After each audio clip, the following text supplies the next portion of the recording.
Can you hear me too? Antonis? Very much so, yeah. Okay. Okay, and it's okay with me also? Yes. Okay, I think that certain technical people can change it, at least I hope.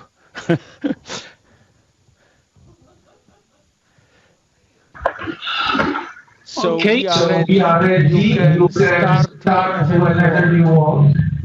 Okay, so There is problem of sound on your side. yes, I will mute when we're not talking. So, okay, hello everybody. I'm Roger Barlow. This is Rob Edgecock.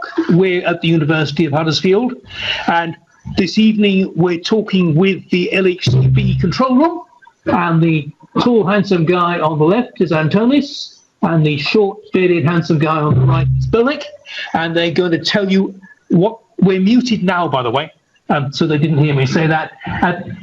I hope they're going to tell us about what the LHCb is for a bit, and then it's up to you to ask questions. Okay. Welcome to CERN. Welcome to LHCb. Welcome. So who are you? Right, I'm Antonis Papanestis.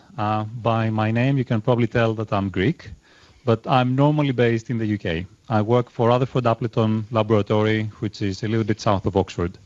I'm a particle physicist, and I work for the LHCb experiment. And Bolek?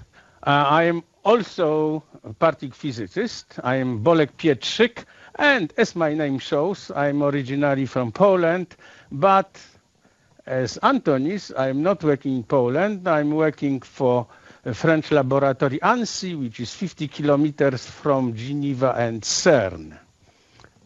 So you see a big image, which is LHCb logo, and LHCb is composed of 4 letters, and the first 4 letters mean something, right? And what does it mean? Yes, LHC. it's the Large Hadron Collider, right? That's the LHC part. I'm sure you've all heard of the Large Hadron Collider. So it's collider. It means it can collide particles together. It collides hadrons, not electrons. That's the H in the middle, and it is large. It's 27 kilometers long, and it's the largest accelerator that we have at the moment in the world. So what hadron is it? Kaon, pion, which you collide? Well, it's actually protons. The reason we collide protons is because protons are the very few particles that are actually stable. Other types of particles decay, so it's very difficult to actually get them to collide because you lose them along the way. Proton is a stable particle, so it's easy to collect them and put them in the accelerator and get them to go fast and collide. I do not know answer on question you want to ask, so why we call it Large Hadron Collider, not Large Proton Collider? In fact, I don't know. I suppose because hadron is just a nice name, right? And it looks mysterious, because we are doing many mysterious things. So you said we are colliding protons. Why do we collide protons? The reason we're doing this is because we want to study how matter, how particles and forces behave, and we do that by creating new particles out of these collisions. So the idea in a particle accelerator is to convert energy into matter. We take particles, we make them go as fast as we can, so that their kinetic energy, when they collide, can be converted into matter, which is other particles. And then we can study these new particles that we've just created. Oh, fantastic. So we are creating new particles. And I see there is 4th letter B here. And I always had impression that B is because of Bolek. Bolek is my first name. Is it true? No, Bolek. No, I'm afraid not. Oh, so this is beauty. So so this LHCb is the most beautiful experiment at CERN. Absolutely. Yeah, and we get to see some more pictures later on. So the B stands for beauty. It's one of the 6 quarks. The elementary particles, as we know, there are 2 types of families, leptons and quarks. The quarks have really funny names. In the old days, people used to give nice Greek names to particles, but again, Greece, right? Of course. Yeah. But now they've gone with some silliness like up and down and charm and strength and beauty and truth. So this is where the B comes in. Beauty and truth, which is now called top, I think, right? Yeah, top as well. Oh, no, yeah, true. So why we have this B in the name of LHCb? Because we want to study particles that contain a beauty quark. So hadrons are particles, are composite particles that are made out of quarks in 2 or 3. And the ones that contain the B quark, they're called beauty particles, and we want to study their properties. And why beauty particles? I think I know the answer, because we want to study difference between properties of matter and antimatter, and we can study it in best way by decaying of particles which contain these beauty quarks in our experiment. But why do we want to study matter and antimatter? But before you answer this question, what is matter, what is antimatter? Matter and antimatter. Okay, let me just start by saying that antimatter is not science fiction. Okay, it is a science fact, and we actually use it in laboratory. If you've heard of positron emission tomography, well, this is antimatter, using antimatter for medical purposes. So there's a symmetry in nature. Every particle that is charged has an antiparticle that has the same mass but the opposite charge. Why this is? Well, it's because it is. If it can, why not? So we have particles and we have antiparticles. All of them, they exist like this. So if we're to combine together antiparticles instead of particles, we get antimatter instead of normal matter. So we have matter and antimatter, and what would happen if you would be made of antimatter? No, don't touch. Don't touch. But we know that matter and antimatter, when they touch each other, they annihilate. You may have seen stories about antimatter bombs or something like that, which are a lot more powerful than nuclear bombs. This, in theory, could be true. It's impossible to make enough amounts of antimatter to actually make a bomb, and it's impossible to contain it. There are all sorts of problems, but yes, matter and antimatter annihilate, they come out of energy and they go back into energy. So you are made of matter. I'm made of matter. I am made of matter, and everything around us is made of matter. In fact, everywhere, not only on Earth, but also in stars everywhere. And this we know in some sense, because you would have galaxy made of antimatter. When they cross each other, we would see explosions, but we don't see it. But if we create particles at CERN by colliding protons, we create the same amount of matter and antimatter. So we think that the same, in fact, happened on the origin of universe during this Big Bang. So we would have the same amount of matter and antimatter. And then what could happen? We create matter and antimatter. This all should afterwards annihilate, right? Exactly. Annihilate. And then we have energy again, and we could create, and this could go forever, except that universe is expanding. In one moment, you had not enough energy to produce matter and antimatter, and everything would have turned to energy, that means light, so we should not be here. But we are here. We are here. And the persons in England also. Right, so it's something wrong. Yes, well, it cannot be that the wrong part is the fact that the universe exists and it is the way it is. So something is missing from our theory in understanding the differences between matter and antimatter. So, in fact, there must be difference between matter and antimatter. And to make long story short, this difference exists even in our mathematics of collisions and whole world which is around us, which is called standard model. But this difference is very small and could perhaps explain 1 or 2 galaxies in the universe, but clearly there are more. So we need to find some further difference between matter and antimatter, and this is what for we built LHCb.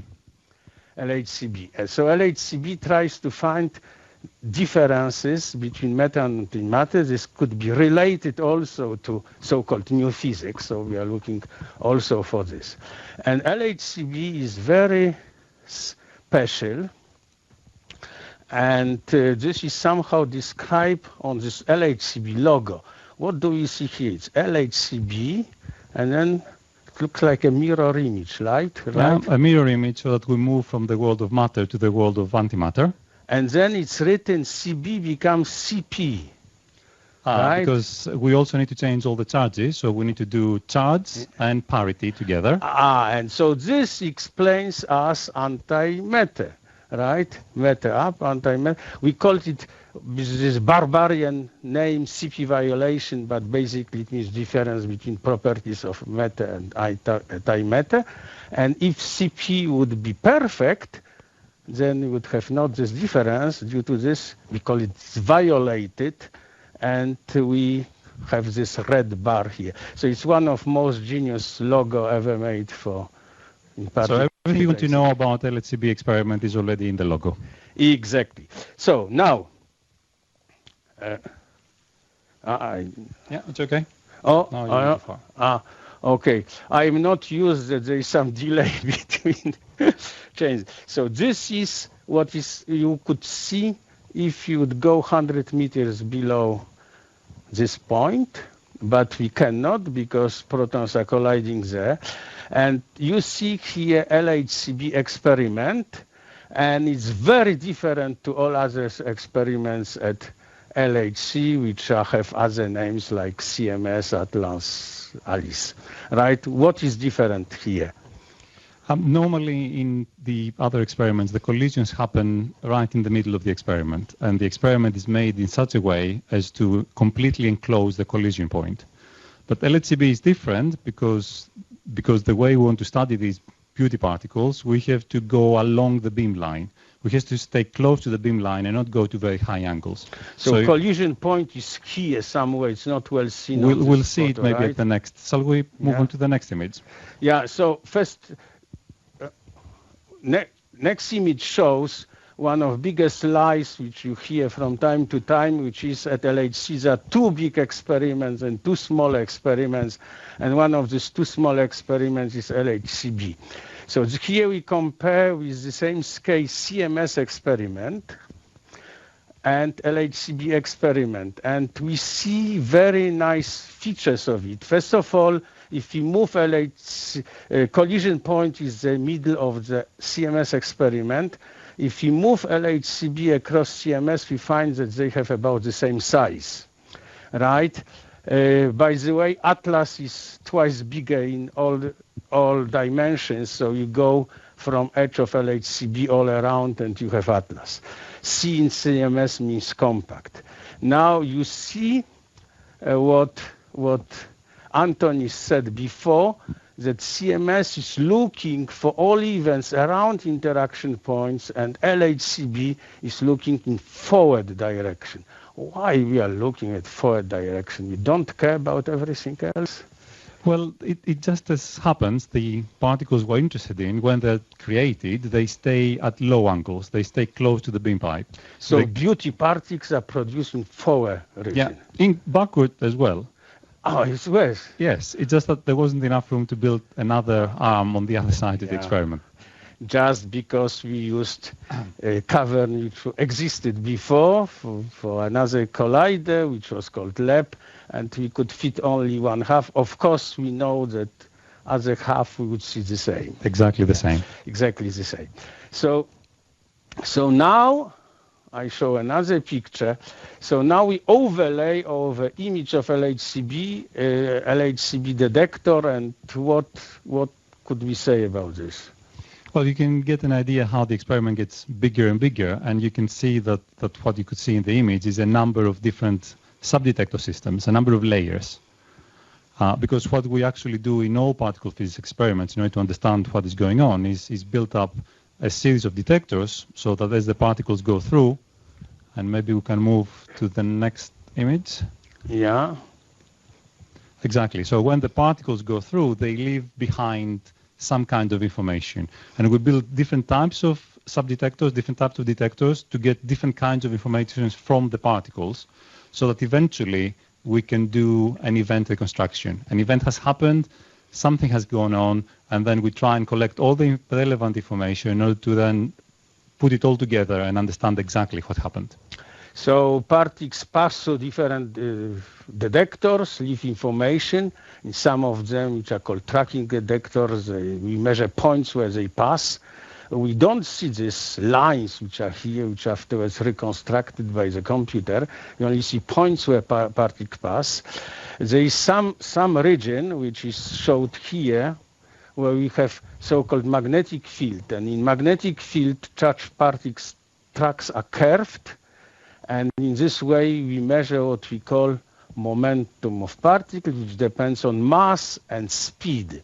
And what is great about LHCb, that we can measure the speed. And this is only an LHCb does it at LHC, and Atonis is expert of this detector. How they are called? We have two of them, yes, right? we have two detectors that are Cherenkov detectors. They're called RIC, R-I-C-H. Not because we're RIC, but it's a nice acronym. And we can detect Cherenkov radiation. We can detect light, and that allows us to measure the speed.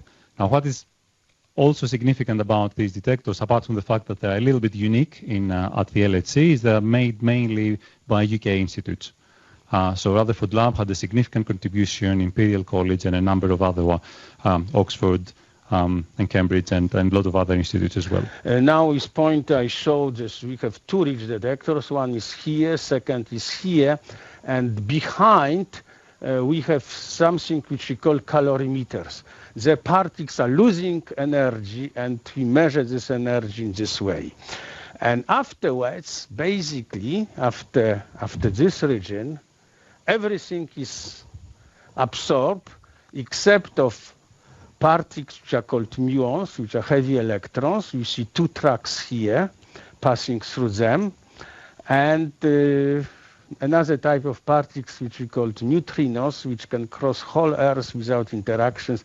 This we don't measure, but in by some mathematics, sometimes we can recover information what they haven't left in the detector. So now this LHC is colliding 40 million times per second. So we need to store this data, and we are here in the control room where we control data taking. So what people responsible for data coding, they 40 million times per second accept or not accept events? Yeah, we actually need to look each one of these 40 million collisions and decide. So for that, we've got specialized equipment. We've got specialized electronics, and we've got computers, many computers, thousands of computers underground that can actually look at every one of these collisions. And so we get to decide whether to keep one or not. Because what is now for us noise, well, if you like, what 100 years ago was physics, now it's just things we know about and we do not really care. So we really now try to filter all of these collisions, and in the end we only keep a few thousands per second that we're going to analyze later on to try and discover new things we do not know about yet.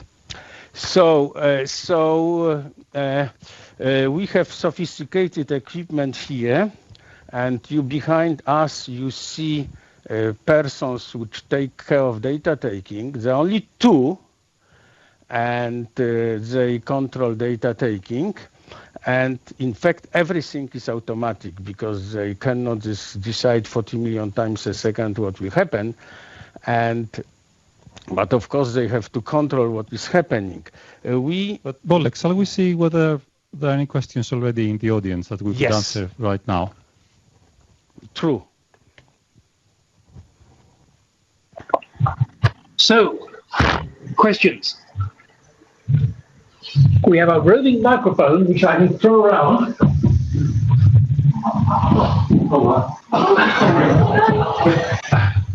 I have a question. So, could we look at that data here in Huddersfield? Can people see it anywhere in the world? The question is whether you can see the data in Huddersfield or anywhere else in the world. So you can see some images that we make public from the LHCb experiment, but of course the real data we keep for ourselves to analyze. I mean, if there's going to be a Nobel Prize at some point, we don't want to share it with everybody in the world. We like to keep it for ourselves. So Yes, that's the idea. But of course, members of the collaboration, LHCb is a large collaboration. There are hundreds of people working on this. I have access to the data no matter where they are. It's not only here at CERN, but not the public. So it depends what you call seeing. Perhaps I will jump to end of our presentation, what we planned, that actually you can see events which we collect live in this basically in the same way as I showed you before. And this, I will show you how to do it. Okay, so this is, it takes time. Why it's not transmitted?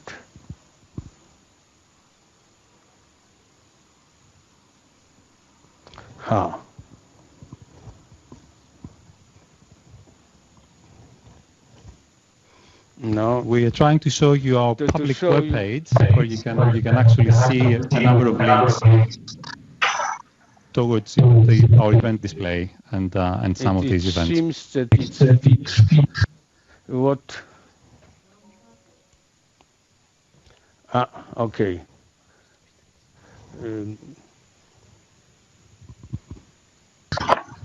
Are there any other questions while he's fighting that? So perhaps I will show now. So you see, this is LHCb public page. You can find it by typing LHCb on Google, and in one place you see there a message LHC and LHCb status displays. There you can see two main screens of LHC and two main screens of LHCb, which are in front of shift leader, to which we'll talk. Then before you have LHCb event display, and if you click there,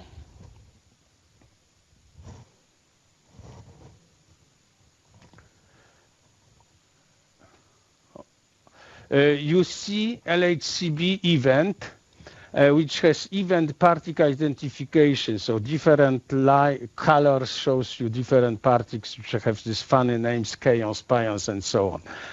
This image you can see on your computer, but also on your smartphone without loading any software. You can turn image. You can look on different views,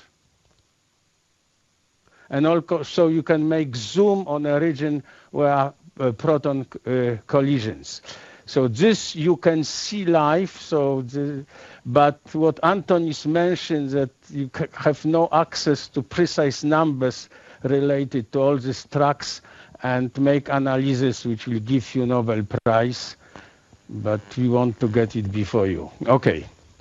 Any more questions?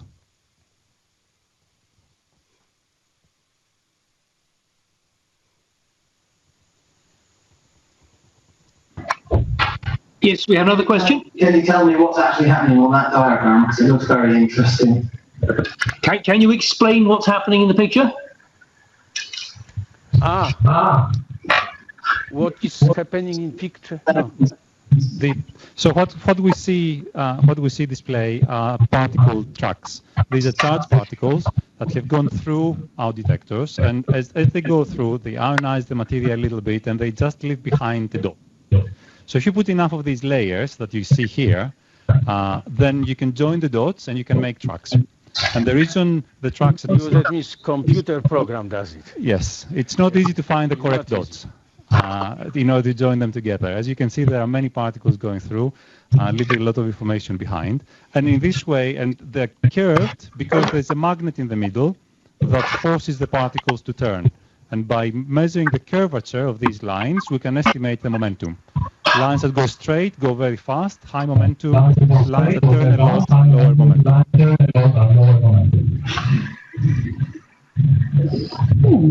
I'm sorry, we've just got a technical problem with our picture. Give us a minute. If that's any help, people at the back.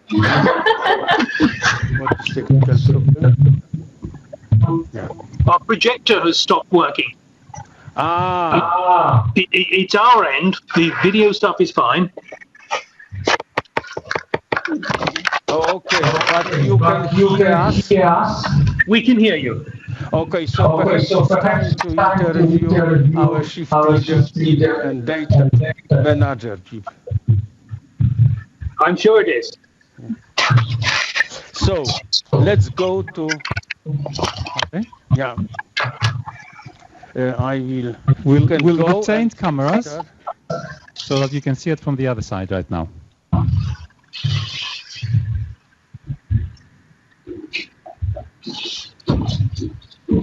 See if this works. It's all magic, you know, but sometimes magic fails.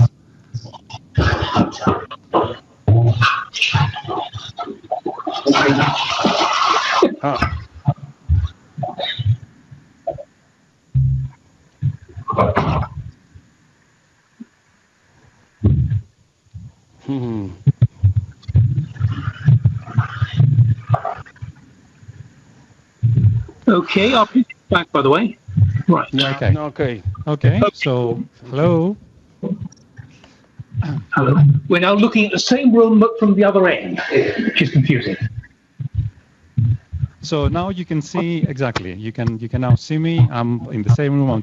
There's a camera at the other end, and this has a slightly nicer view of the middle part of the detector where we have our control system. And this is here where we actually take the data, and in the background you can see an image that the shift crew can see, and we're actually taking data right now. So let's.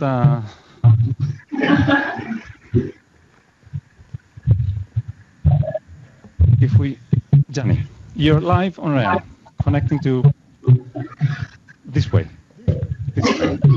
So, tell us, what is it you do right now here? Microphone.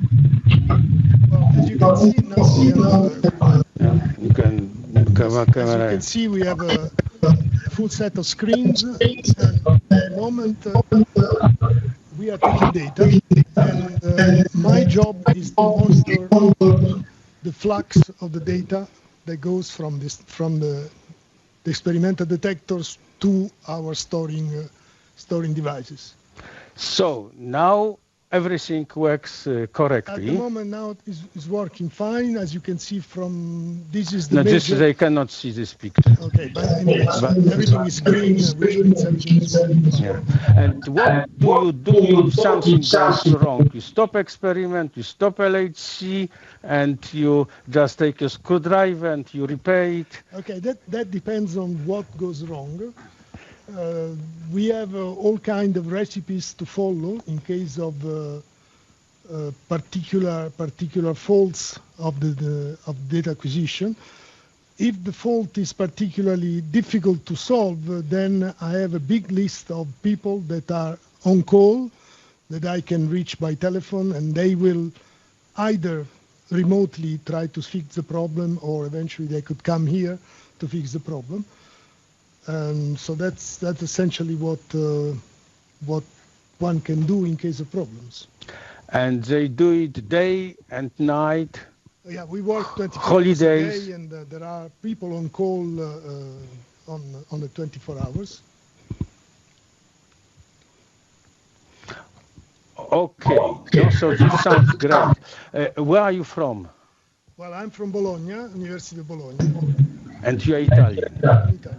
So I think and I'm Italian, as you can probably see from the accent. Yes, okay. So now we have much larger number of nationalities and institutes that number of people interview.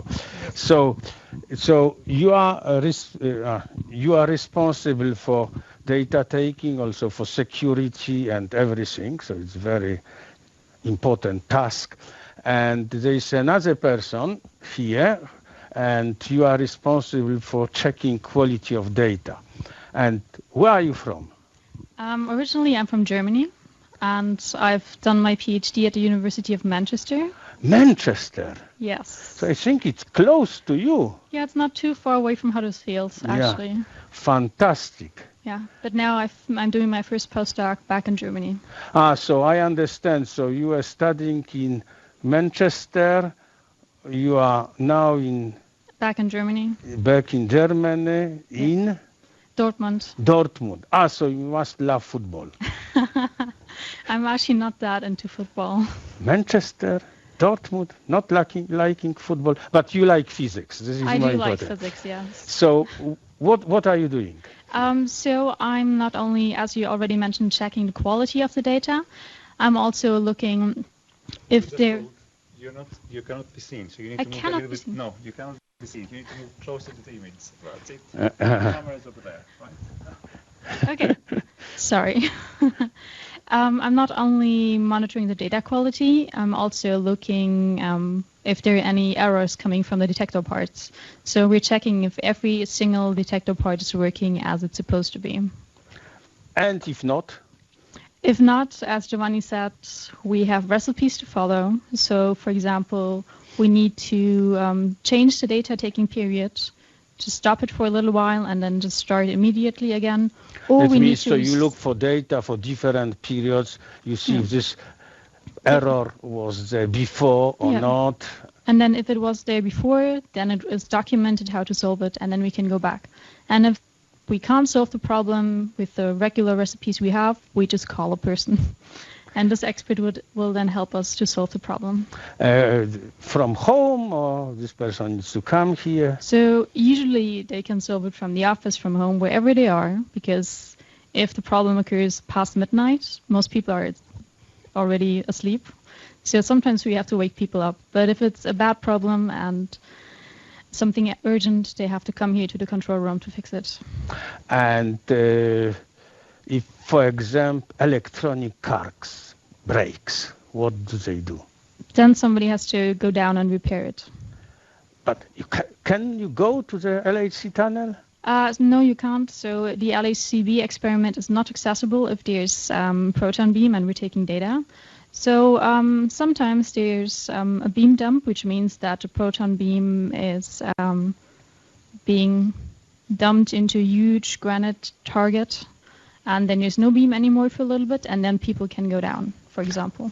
So, okay, I ask perhaps difficult questions because there are cards in different places. Yes, and half of our cavern is accessible to us. Yes, for example, if one of the farms where we process our data has an issue, then people can go down, even if there's data being taken. You used to at farm. We have animals underground? Luckily not. So what this word farm means? We have a huge computing farm where the data are pre-processed, because all the data we could take, we can't save this to disk. There's just no possible way, because we're taking huge amounts of data. So we have to reduce this huge amount of data, which is done by a trigger system. And part of this trigger system is basically kinds of software algorithms which are run on a huge computing farm. So, for example, if something breaks there, it can be replaced during data taking. So we should check if the audience has any questions. Exactly. So, thank you very much. It was great. The audience can ask the people here. That's true. That's true. So, questions. That's true. Questions to experts, right? To people on duty and to us. Questions?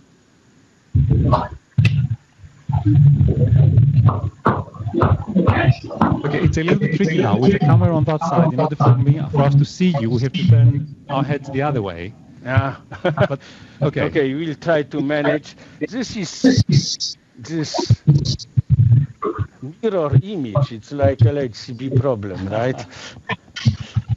So, are there any questions? So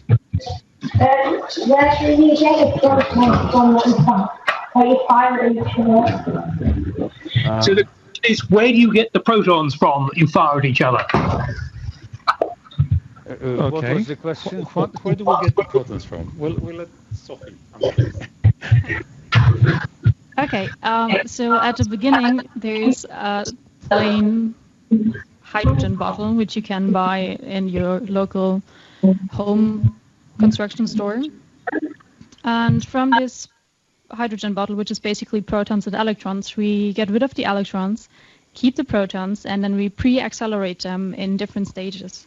So first there's a linear accelerator, and then all the old accelerators which were built at CERN from the 1950s on They're still operational, and we're using them to accelerate the proton to higher and higher energies until they reach an energy of 450 GeV, which we then inject into the LHC.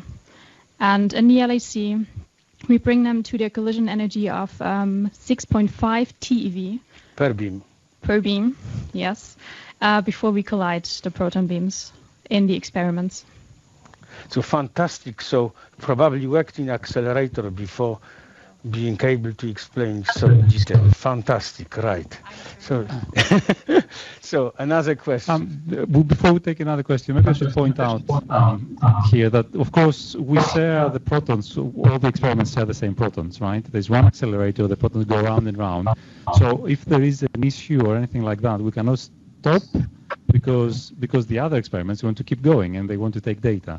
So there's always this competition, a little bit, one could say, between the various experiments. You know, how much data is available. You always collect as much as possible. So it's good that we have many of them. It just means that we have to cooperate a bit more.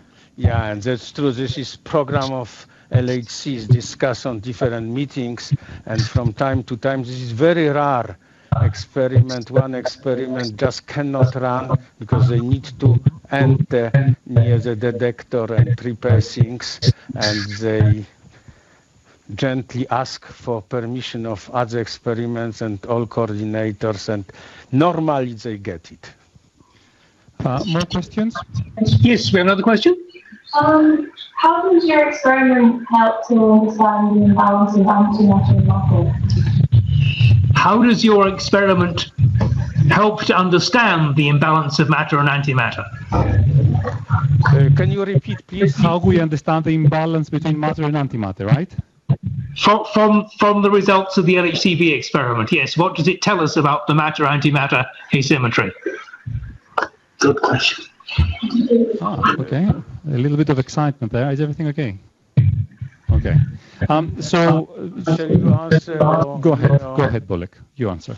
Okay. So, in fact, the history of matter and antimatter is very long. On the beginning, we have seen around us only what we called matter. We did not know that it was matter.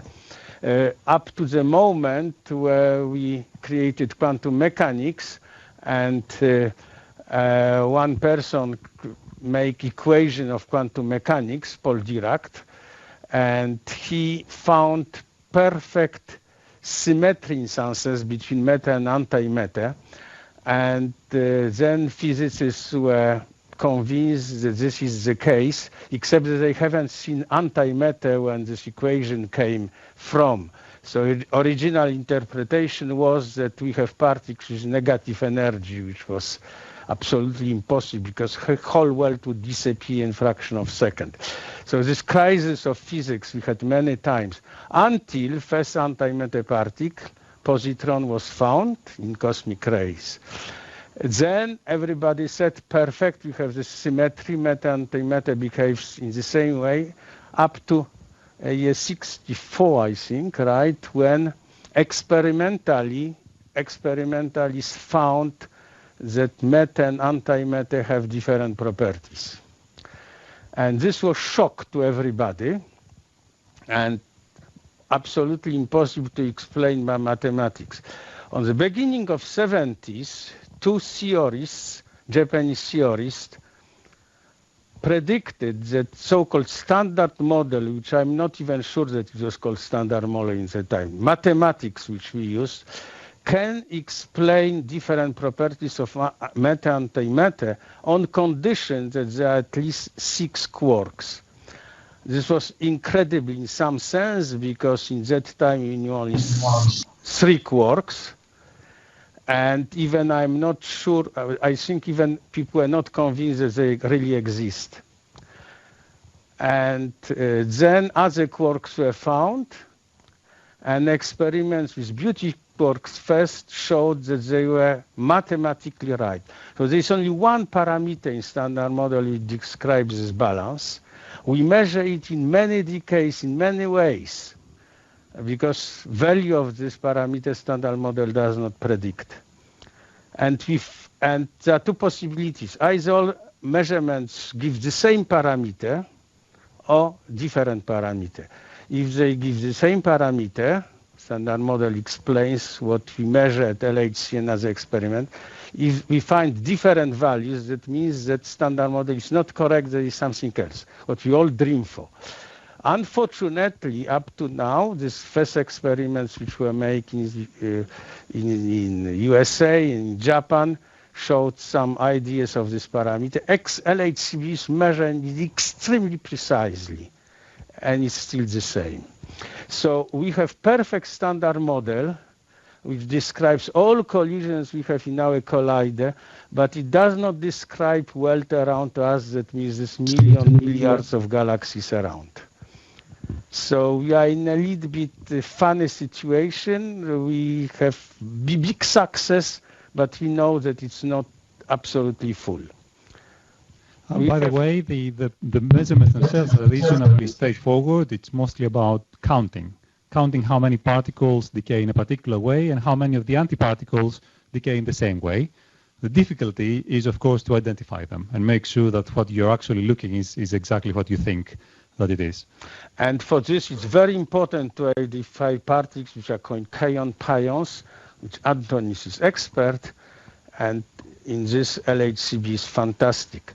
And also LHC is very important just compared to other colliders where we collide meta-antimatter electrons, positrons, because we produce very big number of these beauty particles and anti-beauty particles, which does not mean ugly. It's anti-beauty, does not mean ugly. Okay, other questions? We have 3 minutes for questions, I think, still.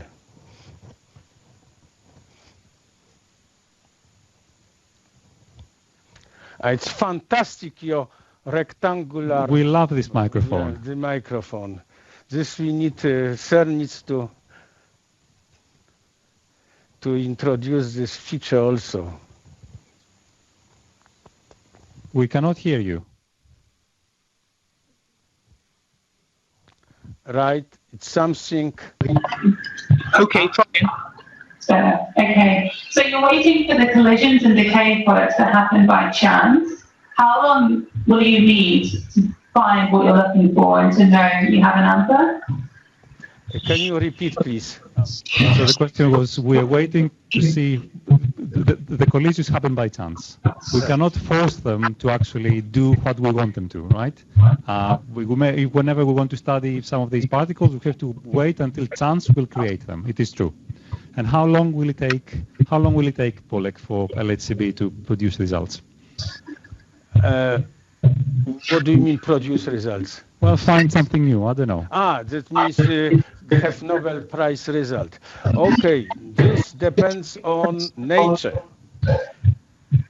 People who believe in God will say it depends on God, but we are doing as best as possible our work. We are all convinced, basically, physicists, that so-called new physics exists, but this is not scientific argument. And we are looking and we are doing extremely precise measurements. The idea is we build experiments that if certain things were to happen, to be able to detect them reasonably early. So the typical life of an experiment is about 5 years. We take data for 5 years, and then we have to do something, some change, something like that. Okay, so perhaps I will add, we have this 40 million collisions per second, and the biggest discoveries at CERN, which is Higgs boson, were made with some 10, 20 events. So it's, and LHCb also discovered extremely rare decay of a particles, also with about 10 events. So you must realize how fantastic technology is to collect so many data and find these 10 important events, measuring, taking data for 2 years, for example, with this frequency of 40 million collisions per second. Right, we have about 1 minute left, I think. So maybe it's now time to say goodbye. I don't know if there's a quick question, or maybe we should just... Quick question? No, I think we were out. So thank you very much. It was wonderful to talk to you, and it was a pleasure to see you in this beautiful auditorium. And the one important thing that we have, for people who watch our broadcast, we will stop for about 10 minutes, and at 8 p.m. or 20:00 CERN time, we will start broadcast from data center at CERN, so you can watch it. And now, as we explain you all take your smartphones, you go to LHCb public page, you can see what LHC is doing, you will see for status data, main important screen of LHC which we have here, two main, and also screen which is now full of green boxes, which is just in front of our shift leader and shows when we take data. Proton started to collide at 5 o'clock this morning. It still continues. It probably stops me some time. Then you will see this all green page changing colors on LHCb screen. And you can also see our event display and place it on your smartphone and turn events, see it, and so on. Okay, goodbye. Thank you very much for your time and all the effort you put into it. And we will go and look at the LHCb public pages and see what there is. Great. Fantastic. Thank you. Bye-bye. Thank you very much.